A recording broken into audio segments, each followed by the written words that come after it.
we're going to go through editing and then downloading the config file to the dialer.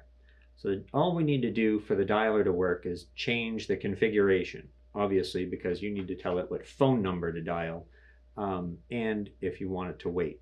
So from the Shield30 folder that we created in the previous video, we're going to go to the System Dialer 100.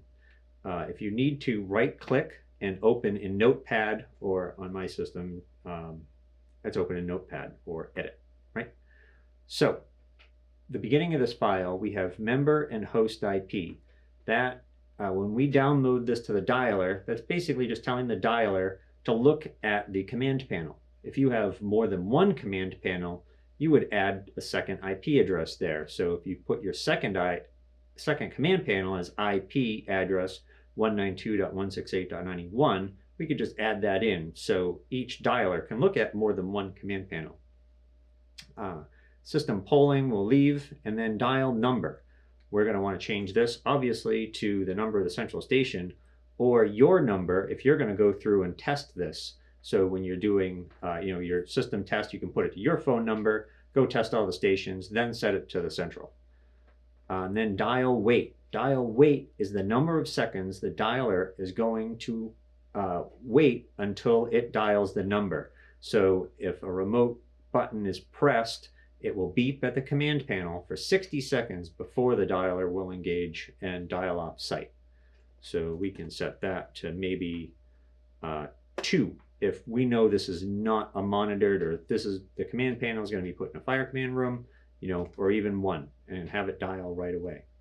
If we're using contact ID, we're going to delete this X here. An X after the slash is a comment.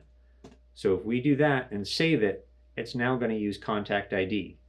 Note that when you're testing, or unless you're calling a contact ID receiver, this will not work on your phone line. So if I enable this, it's going to wait for the tones from the receiver before the dialer does any action. So if you're trying to test with your phone, your cell phone, and you have this on, it's not going to work. So if you're testing with your phone, add the X back in. But when you are switching to the central station where you're going to a receiver, you can delete that and then put your contact ID account in. And that's it. We can save the file save. All right. Now we can go to the download program. We'll connect to the dialer. So we'll do configuration menu and make sure our IP address is at the IP address of the dialer, which is default at 1.100 or 192.168.1.100. Hit OK. We'll use our password of 5 3s.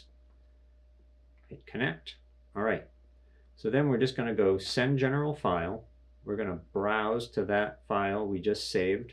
So right in the desktop, Shield30 system dialer, and I can tell by the timestamp, that's the one I just did. Open that. And we're going to say file name translation, because we want this to be called system.cfg. So we'll pull this down to system.cfg, say OK. It'll download it. You can tell by the packets that it's going. And don't click anything until it says download successfully completed.